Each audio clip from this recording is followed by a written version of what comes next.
Welcome to RTV. నేను మీ రవినాయక్. మనతో పాటు ఆ, బెల్లంపల్లి ఎమ్మెల్యే వినోద్ వెంకటస్వామి గారు. సార్తో మాట్లాడిద్దాం. ఎట్లున్నారు? హుషారుగా ఉంటాడు సార్ ఎప్పుడు, పరిస్థితి ఎందుకు తెలుసు. Hi sir, hello. ఎట్లున్నారు సార్? ఏంటి, ఎట్లా నడుస్తుంది పాలన ఏంటి?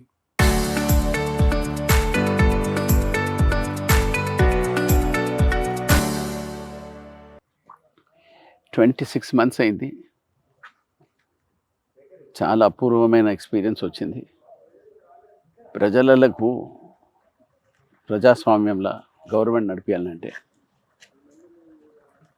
It's really a tough job. ఎందుకంటే అందరినీ హ్యాపీ పెట్టాలంటే కూడా it's an enormous task. Enormous task అంటే ప్రజలు కూడా ఏ స్కీమ్ వచ్చినా దేన్ని కూడా ప్రొపగండా చేసుకొని ప్రజలకు అవేర్నెస్ క్యాంపెయిన్ని దాన్ని పెద్ద ఎత్తున పెంచే బాధ్యత. ఇది కాంగ్రెస్ పార్టీలో దాన్ని ఇంప్రూవ్ చేసే బాధ్యత. That's how I look at it. ప్రజాపాలన కూడా ప్రజలకు సేవ చేసి ముంగడు తీసుకుపోయేది. అన్నిటికీ వర్కౌట్ చేస్తున్నాము, డీప్ రూటెడ్గా స్టడీ చేస్తున్నాము. ప్రజలు కూడా మొన్న లోకల్ బాడీ ఎలక్షన్స్ అయినా కానీ మున్సిపల్ ఎలక్షన్స్ అయినా మా పార్టీకి, సోనియమ్మ తల్లికి, రాహుల్ గాంధీ, రేవంత్ రెడ్డి గారు క్యాబినెట్ మొత్తం కష్టపడి ఒక లెవెల్కు తీసుకొచ్చిన ఓట్లకు ప్రజలకు మనస్ఫూర్తిగా ధన్యవాదాలు చెప్తాను. ఏంటి సార్, మున్సిపల్ ఎన్నికల్లో కొద్దిగా బెల్లంపల్లి ఈసారి టైట్ అయింది. మీరున్నాక కూడా అది కాక వెంకటస్వామి వారసుడు పెద్ద ఆయన, దట్టు ఒక డైనమిక్ స్మార్ట్ మాజీ మంత్రి, ప్రస్తుత ఎమ్మెల్యే. ఎందుకు టైట్ అయింది సార్ అంతా బెల్లంపల్లి? టైట్ ఏం కాలే. బేసిక్గా మున్సిపల్ ఎలక్షన్స్లో మాకు 14 మంది గెలిచారు. బీఆర్ఎస్ క్యాండిడేట్స్ 14 మంది గెలిచారు. ఒక 5 ఇండిపెండెంట్లు, ఒక బీజేపీ గెలిచింది. వాస్తవంగా చూస్తే మా దగ్గర నుంచి ఒక 5-6 సీట్లు గెలిచే గుర్రాలకు మేము ఆ టైంలో ఇయ్యలేకపోవడం కూడా. అంటే ఇప్పుడు ఈ కాంగ్రెస్ పార్టీలో ఎట్లా స్వేచ్ఛ ఎట్లుందంటే చాలా స్వేచ్ఛమైన పార్టీ. అందుకోసం నేను చింతిస్తున్నా, ఎవరు గెలిచే క్యాండిడేట్స్లకు ఇవ్వలేకపోయి ఇదేనా. కానీ ప్రతి ఒక్క ఇండిపెండెంట్ క్యాండిడేట్ మా కాంగ్రెస్ పార్టీకి సంబంధించిన ఉన్న క్యాండిడేట్స్ అందరూ యునానిమస్గా మనస్ఫూర్తిగా వాళ్ళు సపోర్ట్ ఇచ్చి, ఇండిపెండెంట్ వాళ్ళతో కూడా క్లారిటీ తీసుకొని మేము వాళ్ళ సపోర్ట్ తీసుకొని చైర్మన్, వైస్ చైర్మన్ని సాధించుకున్నాము. ప్రజలకు ప్రత్యేకంగా ధన్యవాదాలు. ఈ తీర్పుని ఎట్లా ఏ రూపంగా ప్రజలకు సేవ చేస్తాము ఈ వచ్చే, ఎందుకంటే చాలా కీలకమైన ఏరియా బెల్లంపల్లి టౌన్. డెవలప్మెంట్ అనేది ఇప్పటిదాకా బెల్లంపల్లి 10 ఏళ్ళ సంది కానీ ఒక చిత్తశుద్ధితోని ఇంకొక 1 ఇయర్ లోపల ఏమేమి వాగ్దానాలు చేసినానో అది కంప్లీట్ చేసి ప్రజల దగ్గరికి వెళ్ళి ఆశీర్వాదం పొందుతాను, అంత కాన్ఫిడెన్స్ ఉంది. మేజర్ ఒక చర్చ కొనసాగుతుంది. ఎమ్మెల్యే గారు బుల్డోజర్ పెట్టేసి అంత రోడ్డు వెడల్పు, చిరు వ్యాపారస్తుల షట్టర్లు పోతున్నాయి, దుకాణాలు పోతున్నాయి, మేము ఎట్లా బతకాలి, విషయం తెలియదా ఎమ్మెల్యే గారికి అని అంటున్నారు. ఎట్లా ఎట్లా చూడొచ్చు సార్? ఇది త్రూఅవుట్ తెలంగాణలో నా ఒక్కోని ఏరియానే కాదు, అన్ని కాన్స్టిట్యున్సీస్లలో అయిన సమస్య. ఇది జనరల్ పాలసీగా వాళ్ళు తీసుకొని డెవలప్మెంట్ చేయాలి, అభివృద్ధి చేయాలని. కానీ ఏ వ్యక్తి అయినా కానీ ఎవరెవరికి వాళ్ళకు ఉపాధి హామీకైనా కానీ ఎవరికైనా కానీ వాళ్ళ ఏరియా డిస్టర్బ్ అవుతుందంటే కూడా దానికి ప్రత్యేకంగా చర్చ చేసి దానికి ఒక ఏరియా కూడా తీస్తున్నాము. ఎవరెవరు పోతున్నాయో లిస్ట్ తయారు చేసినాక ఇప్పుడు మున్సిపల్ ఎలక్షన్స్ కూడా అయినాయి. కౌన్సిలర్లు ఉన్నారు, చైర్మన్ ఉన్నారు. వాళ్ళందరూ దాన్ని చిత్తశుద్ధితో ఒక ఇన్వెస్టిగేషన్ చేసి ఎవరెవరికి లాస్ అయిందో వాళ్ళ లిస్ట్ ప్రిపేర్ చేసిన తర్వాత వాళ్ళని ఎట్లా అకామిడేట్ చేస్తే బాగుంటుందా అని కూడా వర్కౌట్ చేస్తాం. అంటే ఆల్రెడీ ప్లాన్ జరుగుతుంది. ఎవరికైతే నష్టం జరిగిందో వాళ్ళకి రీట్రేట్ చేయడానికి, రీలొకేట్ చేయడానికి ప్లాన్ జరుగుతుందా సార్? అవును సార్, అవుతుంది. దాన్ని మేము వర్కౌట్ చేస్తున్నాము. బహుశా by end of April ready అయిపోతున్నాం. ఎట్లుంది సార్? చిన్నబాబు మంత్రి అయినరు, మీరు కూడా మంత్రి కావాలని ఎక్స్పెక్ట్ చేసినారు. దీని మీద కొద్దిగా అసంతృప్తిగా ఉన్నట్టున్నారు. ఇక ఒక మాటను, ఎవరికైనా కానీ కాంగ్రెస్ పార్టీలో దాదాపు దగ్గర 45 ఏళ్ళ సర్వీస్ అయింది. 2004 నుంచి 2009 వరకు మంత్రిగా పనిచేసిన ఉమ్మడి ఆంధ్రప్రదేశ్ ఉమ్మడి Andhra Pradesh. Smart minister, English perfect minister. సరే ఇక అవన్నీ రాజశేఖర రెడ్డి గారి పుణ్యాన, మా రోసే అంకుల్ పుణ్యాన నాకు ఆశీర్వాదం దొరికింది. అందరితో పెద్దగా ఏంటంటే మా నాయన నాకు అవకాశం ఇచ్చి నాకు మంత్రి అయినప్పుడు సోనియమ్మ తల్లికి, కాంగ్రెస్ పార్టీ హైకమాండ్కి ఆ టైంలో ఏఐసిసి వర్కింగ్ కమిటీలో కూడా పేరు క్లియర్ అయ్యి నాకు ఇచ్చిన అవకాశాన్ని 100% లోపల బాధ ఉంటుంది. ఎందుకంటే 2004 నుంచి 9 వరకు మంత్రిగా పనిచేసిన తర్వాత మళ్ళీ 2023లో గవర్నమెంట్ వచ్చినాక నేను సీనియర్ మోస్ట్ ఉండిన తర్వాత నన్ను కన్సిడర్ చేయలేదని 100% ఉంటుంది. ఎందుకంటే నేను మనిషినే, నాకు ఆశ ఉంటుంది. కాంగ్రెస్ పార్టీలో అందరికీ ఉంటుంది ఆశ. కానీ నా సీనియారిటీకి ఏ లెవెల్లో నాకు రావాలని అటెన్షన్, ఆ లెక్క ప్రకారంగా అయితే రాలే నాకు అటెన్షను. అది ముఖ్యమంత్రి గారికి కలిసి ఇది ఈ అంశంలో, మంత్రి అంశంలో ఏమైనా మళ్ళీ చర్చించారా? నేను చర్చించాను. నేను మాట్లాడింది సీఎం గారితో కూడా మాట్లాడలే.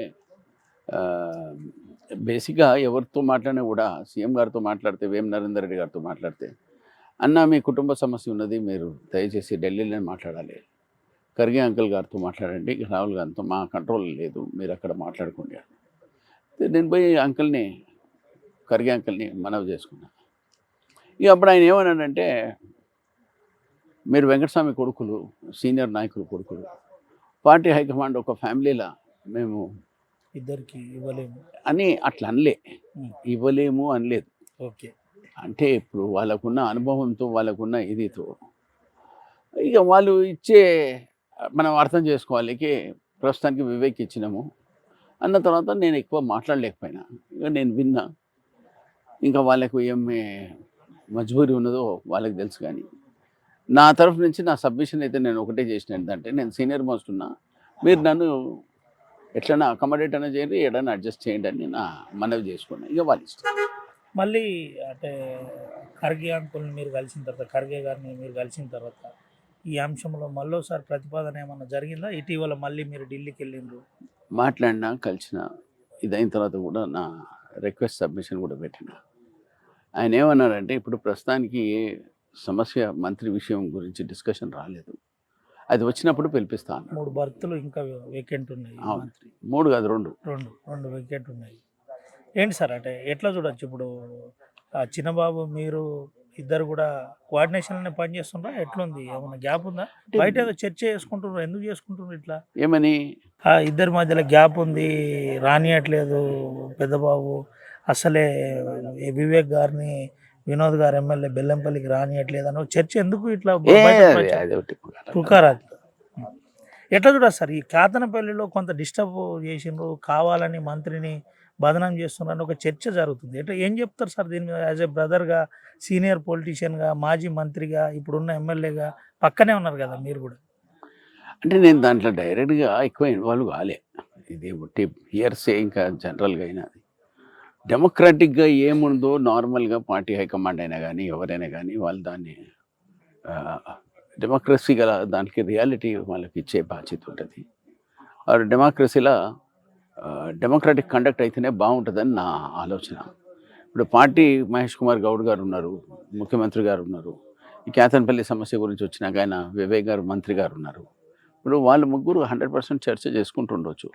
ఆ చర్చ అయినాక ఏమొస్తుందో దాని రిజల్ట్ వాళ్ళు ఇచ్చినాకనే నేను దాని గురించి ఏమైనా మాట్లాడగలుగుతా. కానీ జనరల్గా డెమోక్రాటిక్గా కండక్ట్ చేస్తే బాగుంటుందని నా ఆలోచన. ఏం చెప్తారు సార్? అంటే ఒక పెద్ద ప్రచారం జరుగుతుంది, కాకా వెంకటస్వామి కుటుంబం తెలంగాణలో పొలిటికల్ పరంగా స్ట్రాంగ్ అవుతుంది, అందుకనే వివేక్ను ఇక్కడ ఒక రకంగా మీడియాతో తరచుగా ఈ కేతనపల్లి అంశంలో నేరుగా ముఖ్యమంత్రి బదనాం చేస్తున్నారని బయట బీఆర్ఎస్ చర్చ. అంత రాంగా సార్? అబ్సల్యూట్లీ. ఇప్పుడు బేసిక్గా ఒక మాట వినండి, ఒప్పుకుంటా మా నాయనగారు చేసిన పని అవిటి. కానీ వ్యక్తిగతంగా నేనైనా కానీ మా తమ్ముడైనా కానీ మాకు ఏ పాలిటిషియన్ మీద కూడా ఎప్పుడు ఇప్పటిదాకా విమర్శించి మాట్లాడేది మా నాయన ఇచ్చిన విద్యతోని మేము పర్సనల్ అటాక్స్ ఎవరి మీద చెయ్యం కూడా. ఎందుకంటే మా కల్చర్లో లేదు. పొలిటికల్గా కాంగ్రెస్ పార్టీ తరఫు నుంచి పార్టీకి సంబంధించిన రియాలిటీని దాన్ని కట్టుబడి ఉండి డిసిప్లిన్ సోల్జర్గా మా నాయన ఇచ్చిన విద్యనే కాపాడుకుంటూ వస్తున్నాం. ఇప్పుడు దీంట్లో బురద జల్లుడు, ఒక వ్యక్తిని కిందపరిచి మాట్లాడు, అసొంటి ఆలోచన మాకు ఎవరు చెప్పినా రాదు. మేము మాకు వచ్చిన అనుభవంతో we try to maintain as much decency as possible. ఇప్పుడు ఎంత ఏమున్నా గానీ ఇప్పుడు పాలిటిక్స్‌లా వర్లడం చాలా కామన్ అండి. కానీ దాంతో సంపాదించింది ఎవడేం లేదు ఇప్పటిదాకా నా ఆలోచన. రెండోది ఏందంటే మార్కెట్‌ల కండక్ట్ ఆఫ్ ఎ పాలిటీషియన్ సమస్యను హ్యాండిల్ చేసి విభేదాలు, డిఫరెన్సెస్ ఆఫ్ ఒపీనియన్ చాలా common. There is always a place for you to exhibit your comments. ఇప్పుడు ఫర్ ఎగ్జాంపుల్ నా సొంత విషయమే. ఇప్పుడు మా తమ్మునికి మంత్రి పదవి ఇచ్చారు. నేను ఎప్పుడు ప్రెస్‌లో పోయి నేను ఎవరికీ నాకు చెప్పలేదు. ఇయ్యలేదు, ఇది చేయలేదని నేను ఎప్పుడు చెప్పుకోలే. ఎందుకు చెప్పుకోలే? అసొంటి పరివర్తన ఇది. అసొంటి గైడ్‌లైన్స్ మా నాన్నగారు మీకు నేర్పింది. నేర్పిర్రు. ఆయన కాంగ్రెస్ పార్టీలో అనుభవం తీసుకున్న 50 ఏండ్ల సర్వీస్ ఆయనకున్నది. ఆయన అంతెందుకు నా స్వయంగా నా కళ్ళతో చూసిన 24 అక్బర్ రోడ్ 1977లో ఇందిరాగాంధీ గారికి ఇచ్చిన తర్వాత 78లో మంత్రి పదవి వచ్చినాక హైకమాండ్లో డిస్కస్ చేసిన తర్వాత చెన్నారెడ్డి గారి క్యాబినెట్లో ఆయన డిప్యూటీ చీఫ్ మినిస్టర్ ఎక్స్పెక్ట్ చేసిండు. అప్పుడు కాలే. కానీ అప్పటికేంది క్యాబినెట్ ర్యాంక్ మినిస్టర్ ఇచ్చిండు. ఆయన ఇల్లు ఇచ్చినందుకు కాంగ్రెస్ పార్టీలో ఆయనకు ఒక మంచి చోటు ఇచ్చారు కాంగ్రెస్ పార్టీ. అది ఇచ్చినందుకు కట్టుబడి ఉండి మేము అట్లనే కంటిన్యూ చేసాం. అట్లా ఏంటి సార్ అంటే తెలంగాణలో మీ రాజకీయ పరంగా కాకా వెంకటస్వామి కుటుంబం స్ట్రాంగ్. ఏదో ఒక రోజు ఖచ్చితంగా ముఖ్యమంత్రి అవుతారా? కుటుంబంలోకి వెళ్ళి ఎవరో ఒకరు ఆ ప్రయత్నాలు ఏమైనా చేస్తున్నారా? ఏమి లేవండి. అది అంత అబద్ధం అదంతా ఆడుతున్నారా అసలు? చెప్పేదేనండి. పార్టీ హైకమాండ్ తీసుకున్న ప్రతి ఒక్క గైడ్లైన్స్ అది ఎల్లకాలము మాకు వాళ్ళు ఇచ్చిన ఏ గైడ్లైన్స్ ఉంటుందో అదే ఉంటుంది. మేము నమ్ముకున్న దైవిక లార్డ్ వెంకటేశ్వరరావు ఉన్నాడు. ఆయన బ్లెస్సింగ్స్ తీసుకున్న తర్వాత ఎట్లా ఏ లెవెల్ దొరుకుతుందో, ఎందుకంటే ఆయన బ్లెస్సింగ్స్ ఉన్నందుకే ఇక మా తమ్ముడు ఎమ్మెల్యే అయ్యిండు, మంత్రి అయ్యిండు, నేను ఎమ్మెల్యే అయినా, మా వంశీపేట ఎంపీ అయ్యిండు. ప్రజలు ఇచ్చిన ఈ విశ్వాసాన్ని మేము ఎట్లా కోలుకోలేము. వంశీపేట అస్సలు ఎంపీ వంశీ గారు అస్సలు కాంప్రమైజ్ కావట్లేదట. ఖచ్చితంగా మన కుటుంబంలో నుండి పవర్ సెక్టార్ ఉండాలి తెలంగాణలో. మనం నిజమా సార్ ఇదంతా ప్రచారమా? ఇట్స్ ఓన్లీ హియర్సే టాక్ అండి. ఎందుకంటే వంశీక ఇంకా చాలా ఎక్స్పీరియన్స్ రావాలి. Is still a student. 34 years ఉన్నాడు, ఎంపీ అయ్యిండు. అదృష్టం అనుకోవాలి కాంగ్రెస్ పార్టీ ఇచ్చిన విశ్వాసాన్ని. కాంగ్రెస్ పార్టీలో ఎక్స్పీరియన్స్ రానికి టైం పడుతుంది. It's a long driven time. So we all need to compromise they. That is important. ఏమైనా గ్రూపులు ఉన్నాయా సార్ కాంగ్రెస్లో? వ్యత్యాసం గ్రూపులు ఏమైనా ఉన్నాయా? అసొంటి set అయినాయి. అవన్నీ అట్లా ఉండదండి ఇప్పుడు ప్రస్తుతానికి. ఎందుకంటే హైకమాండ్ గైడ్లైన్స్ హైకమాండ్ గైడ్లైన్స్. ఎట్లుంది సార్ అంటే ఇప్పుడు ఒక పెద్ద చర్చ జరుగుతుంది. మూసీ ప్రక్షాళన పేరుతో ఆ ప్రాంతాల్లో అన్ని కూల్చేస్తున్నారు. ముఖ్యమంత్రి కాంగ్రెస్ పార్టీని ఇబ్బంది పెట్టే ప్రయత్నం జరుగుతుంది. దీనివల్ల కాంగ్రెస్ పార్టీకి చెడ్డ పేరు వస్తుంది. ఒక సీనియర్ ఎమ్మెల్యేగా మీరు మాజీ మంత్రిగా ఏం చెప్తారో అనుభవం ఉన్న వ్యక్తిగా? నేను ఒకటే సజెషన్ ఏం చేస్తానంటే, బేసిక్గా మున్సిపల్ అడ్మినిస్ట్రేషన్ ముఖ్యమంత్రి గారి దగ్గర ఉంది. ప్రజల తీర్పు నాడి అవన్నీ సమస్య వచ్చినప్పుడు ప్రత్యేకంగా క్యాబినెట్లో కూర్చొని అందరు సీనియర్ ఇప్పుడున్న మంత్రులు అందరూ మాట్లాడుతున్నారు. బేసిక్గా ప్రజా నాడి గురించి కూడా మున్సిపల్ ఎలక్షన్స్లో తెలుస్తుంది. ఇప్పుడు టౌన్లో వచ్చినాక ఇప్పుడు ఈ మూసీ సమస్య గురించి వచ్చినప్పుడు ఇట్స్ కీలకమైన సబ్జెక్టు. ముఖ్యమంత్రి గారే దాని సమస్య గురించి ఆన్సర్ ఇస్తే బాగుంటుంది.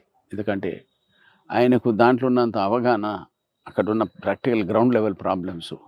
ఇప్పుడు మేము యాజ్ అ సీనియర్ మినిస్టర్ నాకు గవర్నమెంట్లో అంత ఇన్వాల్వ్మెంట్ లేదు, ఒకటి ఎమ్మెల్యేగా ఉన్నాను. కానీ క్యాబినెట్ మంత్రులే దాని గురించి మాట్లాడితే బాగుంటుందని నా ఆలోచన. ఏంటి సార్ ఎమ్మెల్యే గారు బెల్లంపల్లిలో ఉండట్లేదు అని ఒక ప్రచారం ఎందుకు? ఇట్స్ ఆల్ ప్రొపగండా అండి. ఇట్స్ ఓన్లీ ఎంత నేను మీకు ఒకటి చెప్తున్నా. ఫర్ ద లాస్ట్ 3 months అంటే 90 days దగ్గర 45 days ఉన్నా ఆల్రెడీ. ఇది ఒట్టిగా ఏంటంటే ఎవరికి ఐడియా లేని వాళ్ళు మాట్లాడతారు అంతేగాని ప్రతి వారంలో మినిమం 2-3 days అయితే పక్కా ఉంటున్నా. అన్ని మండలాలు తిరుగుతున్నా. తిరిగిన తర్వాత కూడా లోకల్ బాడీ ఎలక్షన్స్ ఇంకా ఇది కూడా బ్లైండ్గా అందరు ప్రజలు ఇచ్చిన ఆశీర్వాదాన్ని నమస్కరిస్తూ ఇచ్చిన ఆశీర్వాదం నడిపిస్తారు. ఎట్లుంది సార్ గ్రామాల నుంచి ప్రస్తుత పరిస్థితి ఎట్లుంది? వాళ్ళకి గ్రామాలలో ఏం కావాలంటే ఇప్పుడు బెల్లంపల్లి ఒకటి అబ్జర్వ్ చేసిన 2 years తర్వాత ఇంటర్నల్ ప్రాక్టికల్ అటెన్షన్. ఎందుకంటే రైట్ సార్ చెప్పండి. చాలా చాలా మీనింగ్‌ఫుల్ ఉంటది మీరు మాట్లాడేది. అందుకనే ఈ వర్డ్ ఇంటర్నల్ ప్రాక్టికల్ అటెన్షన్ అంటే అర్థమైందా మీకు? అర్థమైంది. మీరు ఆ గ్రౌండ్ లెవెల్‌లో మనుషుల దగ్గర ఉండాలి. అది ఇంటర్నల్. ప్రాక్టికల్ ఏంది? ప్రజలకు ఉన్న సమస్యలు అర్థం చేసుకొని దాన్ని సాల్వ్ చేసుడు. అటెన్షన్ అనేది ఏంది? సర్వీస్ డెలివరీ అయిందా? కాలేదా? ఈ 3 పాయింట్లను నువ్వు గిట్ట సరిగ్గా మేనేజ్ చేసుకుంటే ప్రజలలో ఆటోమేటిక్‌గా సహానుభూతి అనేది ఆటోమేటిక్‌గా వస్తది. ఒకటేందంటే అందరితో నవ్వుతూ మాట్లాడుడు చాలా ఇంపార్టెంట్. రెండోది ఎవరినైనా కానీ బాధలు అందరికున్నాయి. దాన్ని ఎంత చేతైతే అంత దూరం దీనికే ప్రయత్నించాలి. నేను ప్రతి ఎమ్మెల్యేకి అంటున్నా టోటల్ తెలంగాణలో ఏడికైనా పోయినా. ఇదంతా బెల్లంపల్లిలో జరుగుతుందా సార్? మీరు చెప్పిన I'm trying to get it అంటే. యెస్. ఇప్పుడు ఇది ఓకే. ఒక రోజులో కాని పని ఇది. హ్మ్. ఇది కొంచెం 2-3 మంత్స్ అవుతుంది.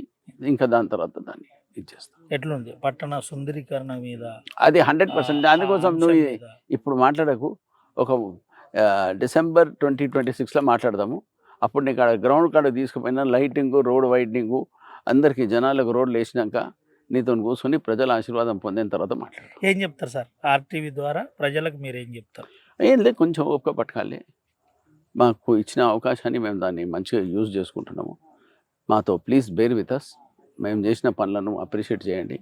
పని చేసిన తర్వాత మీకు ఇచ్చిన ఓట్లకు, మీరు ఇచ్చిన హక్కుకు, మీరు ఇచ్చిన ఆశీర్వాదాన్ని ఎల్లప్పుడూ మీకు లెట్ డౌన్ చేయ. నేను చేసే ప్రతి ఒక్క పని కూడా ప్రజలకు సేవ కావాలని తప్ప ఇంకా వేరే ఉద్దేశం నాకు లేదు. చివరి క్వశ్చన్. రైతు భరోసా ఇప్పటిదాకా పడలేదు. రైతులు అసంపూర్తిగా ఉన్నారని అంటున్నారు. అసహనంతో కాంగ్రెస్ మీద ఉన్నారని ఓ ప్రచారం ఉంది. ఏం చెప్తారు దీని మీద? నేను ఏమంటున్నా అంటే ఇప్పుడు 2.5 years అయింది, 2 years 3 months అయింది. ఎంత రైతు భరోసాకు ఎంత డబ్బులు డిస్ట్రిబ్యూట్ చేయాలో చేశారు. ఫైనాన్షియల్గా చాలా అంటే చాలా ఇబ్బందులు అవుతున్నాయి. ఈ రైతు భరోసా ఇంకా మహిళా సోదరుమణులకు ఇచ్చిన విశ్వాసాన్ని వాళ్ళకి ఇచ్చే 2,000, 3,000, 4,000 మా సోనియమ్మ తల్లి డిక్లేర్ చేసింది. దాన్ని 100% అమలు చేసే ఆలోచనల ముఖ్యమంత్రి గారు ఇంకా క్యాబినెట్ కూడా ఉన్నది. అది అమలు చేసిన తర్వాత ప్రజలలో ఉన్న కాన్ఫిడెన్స్, అవేర్నెస్ 100% పెరుగుతుంది. పెరిగిన తర్వాతనే ప్రజలలోకి పోయిన తర్వాత ఇది ఇచ్చినాము, మాకు దయచేసి మాకు ఫ్యూచర్లో మీరు కాపాడని అడిగే హక్కును తెచ్చుకోనికే ఆ కాన్ఫిడెన్స్ ఉంది. రియాలిటీ. కాకా వెంకటస్వామి వారసునిగా, అది పెద్ద కొడుకుగా, కాకా అభిమానులకు ఆర్‌టీవీ ద్వారా ఏం చెప్తారు మీరు? మనం అందరం కలిసికట్టి మా నాయన పేరు ద్వారా కాంగ్రెస్ పార్టీని కాపాడుకుంటూ పెద్దలు సోనియమ్మ తల్లి, రేవంత్ రెడ్డి వాళ్ళ ఉన్న అడ్మినిస్ట్రేషన్ని, దాన్ని ప్రజలు ఇచ్చిన ఆశీర్వాదాన్ని కాపాడుకుంటూ మనం ముంగట పోయి ప్రజలకు ఒక విశ్వాసం ఇప్పించే ప్లాన్తోనే నేను ముంగటికి వచ్చిన. మోస్ట్ ఇంపార్టెంట్ కాంగ్రెస్ పార్టీలో ఉన్న సెట్ బ్యాక్ ఏంటంటే అవేర్నెస్ క్యాంపెయిన్ చెప్పుకునే కెపాసిటీ లేక, నేను ముఖ్యమంత్రి గారిని కూడా, మీనాక్షి నటరాజన్ గారికి కూడా, ఉన్న సీనియర్ నాయకులకు అందరికీ నా ఉన్న అనుభవంతో నేను ఎంతే చెప్పిన, నిన్న కూడా మా ఎస్సీ ఎస్టీ సోదరులకు కంపల్లి డాక్టర్ సత్యనారాయణ గారికి కంగ్రాచులేట్ చేస్తున్నా. నేను ఇచ్చిన ఆయనకు కూడా డాక్టర్ అంబేద్కర్ గారు చెప్పింది for the people, by the people and of the people అనే స్టేట్మెంట్ని ప్రత్యేకంగా సోనియమ్మ తల్లి ఇచ్చిన డైరెక్షను, ఖర్గే అంకల్ ఇచ్చిన ఆశీర్వాదంతో, రాహుల్ గాంధీ గారు ఇచ్చిన ఆశీర్వాదంతో రేవంత్ రెడ్డి గారు దాన్ని అమలు చేస్తారని పూర్తిగా విశ్వాసంతో, నేను ఎమ్మెల్యేనే కాదు యావత్ తెలంగాణలో మా నాయన పేరు పెట్టుకొని మేము చేసుకున్న ఈ కాంట్రిబ్యూషన్ని ఎల్లప్పుడూ కాపాడుతూ పనిచేస్తూ ప్రజలకు సేవ చేసే ఒక కార్యక్రమాన్ని మా నాయన ఇచ్చింది. దాంట్లో మేము ఒక 10% చేస్తే కూడా that is a big achievement అని నేను భావిస్తూ ప్రజలకు అందరికీ నమస్కరిస్తూ సెలవు తీసుకుంటాను. Thank you sir. మీరు ఎక్కడ దొరకరు అసలు, ఇది గారు. ఇది పరిస్థితి. బెల్లంపల్లి ఎమ్మెల్యే ఆర్‌టీవీతో దొరకనా? ఎక్స్క్లూజివ్గా మాట్లాడిన పరిస్థితి. అసలు తొలగకుండా చాలా జాగ్రత్తగా, అంటే అప్పటికే చాలా స్మార్ట్ మినిస్టర్ అని పేరు కూడా గతంలో రాజశేఖర రెడ్డి క్యాబినెట్లో ఉండేది. అయితే బెల్లంపల్లిలో కావాలని కొంతమంది నాపై తప్పుడు ప్రచారం చేస్తున్నారు. నేను బెల్లంపల్లిలోనే ఉంటున్నానని చెప్పారు. దీంతో పాటు కేతనపల్లి అంశంలో కూడా మాట్లాడారు. డెమోక్రటిక్ సిస్టాన్ని ఫాలో కావాలి, నా అభిప్రాయం అదే అని చెప్పారు. దీంతో పాటు కాకా అభిమానులకు, మేము కాకాలో 10% చేసినా సరిపోతుంది, మాకు వేరే ఏం లేదు, ఆయన పేరు ఎక్కడ చెడ్డ పేరు రాకుండా ప్రయత్నం చేస్తున్నాం. మంత్రి కావాలని నాకు కూడా ఉంటుంది, కానీ అప్పటికే మా కుటుంబంలో మా బ్రదర్కు, మా తమ్మునికి మంత్రి ఇవ్వడం వల్ల నాకు రాలేదు. అయినా నాకు అకామిడేట్ చేయమని చెప్పాను. నేను ఆశిస్తున్నాను, ఆశించిన దాంట్లో తప్పేం లేదు. నేను వెంకటేశ్వర స్వామిని ప్రగాఢంగా నమ్ముతున్నానని ఆర్‌టీవీతో ఎక్స్క్లూజివ్గా చేశారు. మూసీ అంశంలో కూడా మాట్లాడే ప్రయత్నం చేశారు. మున్సిపల్ శాఖ ముఖ్యమంత్రి దగ్గరే ఉంది కాబట్టి చాలా జాగ్రత్తగా నిర్ణయాలు తీసుకునే విధంగా ఉండాలని ఇంటర్నల్గా చెప్పే ప్రయత్నం మనతో పాటు బెల్లంపల్లి ఎమ్మెల్యే చెప్పిన పరిస్థితి. సుమంతో రవినాయక్ RTV ఆదిలాబాద్.